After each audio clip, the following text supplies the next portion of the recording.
بیمار ہے، ہاسپٹل چلا گیا، اب ہاسپٹل کا محتاج، عملے کا محتاج، ڈاکٹر کا محتاج، میڈیسن کا محتاج، صحت یاب ہو کے گھر آ گیا تو وہ محتاجی ختم ہو گئی۔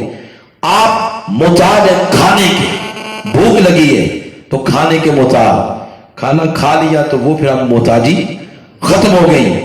دنیا کی جتنی چیزیں ہیں ایک وقت آپ ان کے محتاج ہیں، دوسرے وقت میں ان کی محتاجی ختم ہو جاتی ہے، مگر رحمت مصطفیٰ ایک ایسی چیز ہے جس کی محتاجی کبھی بھی ختم نہیں ہوتی۔ ہر لمحہ بندہ اس رحمت کا محتاج، صحت مند بھی رحمت مصطفیٰ کا محتاج، بیمار بھی اس رحمت کا محتاج، امیر بھی رحمت مصطفیٰ کا محتاج، غریب بھی رحمت مصطفیٰ کا محتاج۔ عمر کے جس حصے میں ہے آپ ایک چیز کے محتاج ہے، دوسرے لمحے اس کی محتاجی ختم ہو جاتی ہے۔ رحمت مصطفیٰ ایسی ہے جس کے لیے آپ ایک ایک سانس کے ساتھ اس رحمت کے محتاج ہیں، کیونکہ محتاجی اس رحمت کی بہت زیادہ ہے۔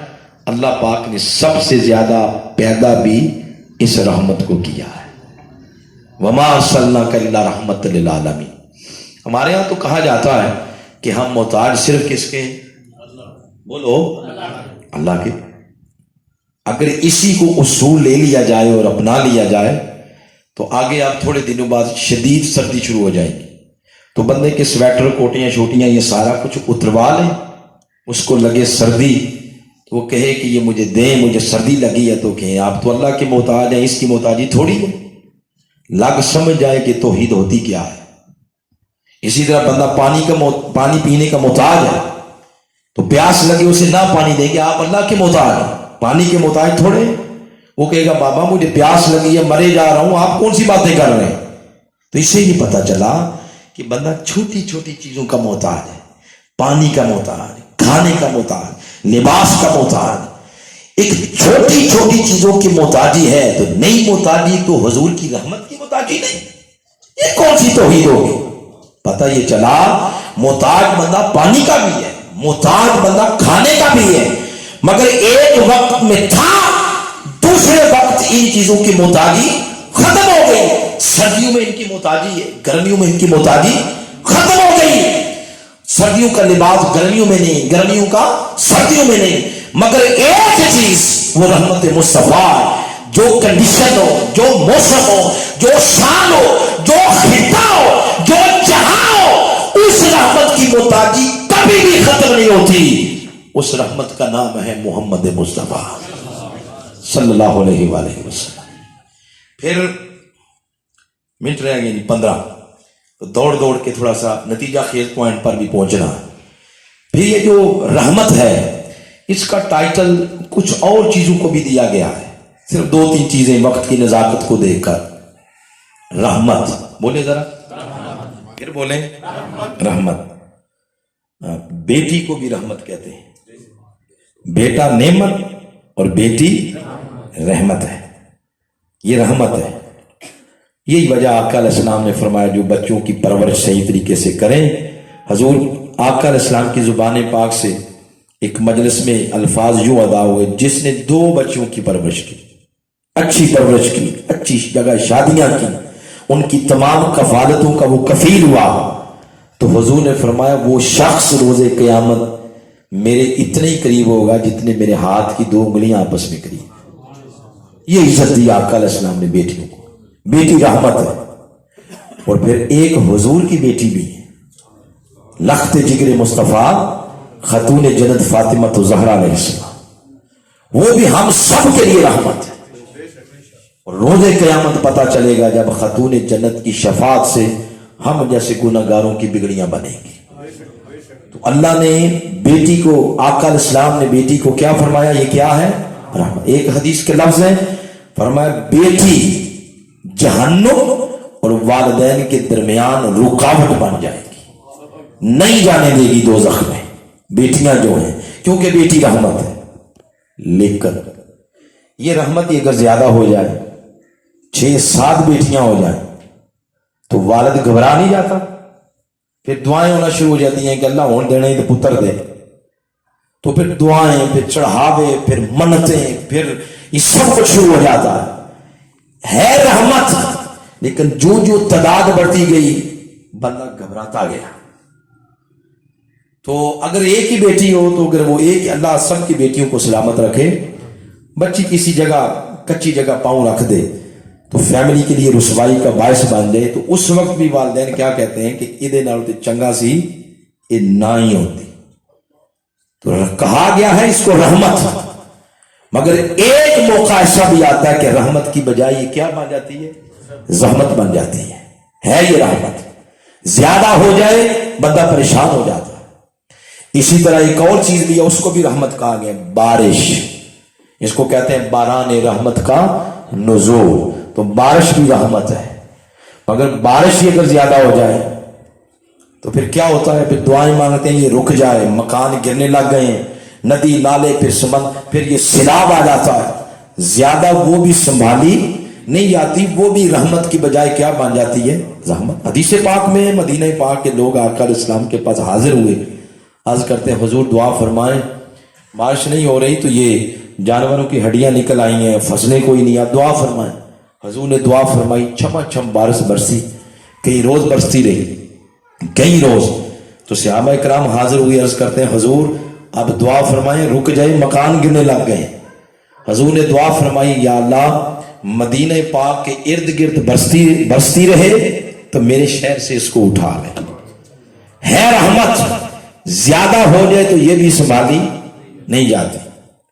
ایک اور مثال لے لیتے ہیں, مہمان کو بھی رحمت کہا گیا. مہمان کیا ہوتا ہے, اللہ کی رحمت ہے. تو اگر مہمان ہی آ جائیں ایک مہینے کے لیے تو وہ بھی کیا بن جائیں گے, زحمت بن جائیں گے. اور اگر ایک کی بجائے وہ 30-35 کٹھے اٹھ کے آ جائیں تو پھر بھی کیا بن جائیں گے, زحمت بن جائیں گے. تو آپ بس اتنی باتیں, کافی باتیں اور بھی تھیں. تو بات یہ پتا چلا کہ اور جس شے کو بھی رحمت کا ٹائٹل دیا گیا ہے وہ بھی رحمت, مگر ان کی کنڈیشن, ان کی کیفیت یہ ہے, زیادہ ہو جائیں تو زحمت بن جاتی ہے. بیٹیاں زیادہ تو زحمت بن گئی, بارش زیادہ تو زحمت بن گئی, مہمان زیادہ یا زیادہ دن کے لیے آ گئے تو بندہ گھبرا گیا. یہ رحمت جو زیادہ ہوتی ہے بندہ گھبرا جاتا, مگر رحمت مصطفیٰ یہ ایسی رحمت ہے, یہ جو زیادہ ہوتی جائے گی کرم کے دروازے اتنے زیادہ کھلتے جائیں گے. رحمت مصطفیٰ یہ جو اس میں اضافہ ہوتا چلا جائے گا, دین کی سمجھ اتنی زیادہ آئے گی, اللہ کا قرب اتنا زیادہ ہوگا, بندے پر اللہ کے قرب کے دروازے اتنے زیادہ کھلتے چلے جائیں گے جتنی زیادہ رحمت مصطفیٰ ہوتی چلی جائے گی. یہ ایسی رحمت ہے, یہ جتنی زیادہ ہوگی کرم کے دروازے اتنے زیادہ کھلتے چلے جائیں گے. وما ارسلناک الا رحمۃ للعالمین. آخری بات, تو منٹ رہ گئے ہیں 10. آخری بات یہ ہے, اطمینان کیسے آئے. ایک بندہ تھا, وہ نماز پڑھ رہا تھا, نماز پڑھ رہا ہے تو سامنے سے مجنو نکل گیا. اس نے نماز توڑ کے تو مجنو کو پکڑ لیا. اس نے کہا تم نے میری نماز توڑ دی. اس نے کہا نہیں میں تو نہیں توڑی. اس نے کہا توڑی ہے تو نے کہا نہیں میں نے نہیں توڑی. کیسے ٹوٹ گئی آپ کی نماز. اس نے کہا میں نماز پڑھ رہا تھا, تم آگے سے نکل گئے تو نماز ٹوٹ گئی. اس نے کہا اچھا میرے سامنے گزرنے سے نماز ٹوٹی تو آپ نے مجھے دیکھ لیا. تو اس نے کہا مجھے اللہ نے آنکھیں دی ہوئی ہیں, میں تک رہا تھا تمہیں. تو آگے سے مجنو نے کیا کہا, اس نے کہا بے وقوف, میں تو لیلا کی تلاش میں تھا, مجھے خبر ہی نہیں کہ تو کیا کر رہا ہے, جہان کی خبر نہیں. تو تلاش کر رہا تھا رب کو, اور نماز میں کھڑا ہے, تجھے میں کیسے نظر آ گیا. یہ ہے تیرا عمل. تو میں یہ بتا یہ رہا ہوں 40 سال نمازیں پڑھ کے بھی دل شاغل نہیں ہوا, دل غافل ہے. دل کیا ہے, غافل ہے. تو اس بارگاہ تک جو رسائی ہے وہ رسائی کیسے ملی, نہ عقل سے نہ عمل سے. اس لیے علامہ نے فرمایا تیرا ایمان بے حضور, تیری نماز بے سرور, ایسی نماز سے گزر ایسے ایمان سے گزر. تو عمل سے بھی رسائی نہیں ملی, تو رسائی اس بارگاہ تک ملے گی عشق کے ساتھ. بولے کس کے ساتھ, عشق کے ساتھ.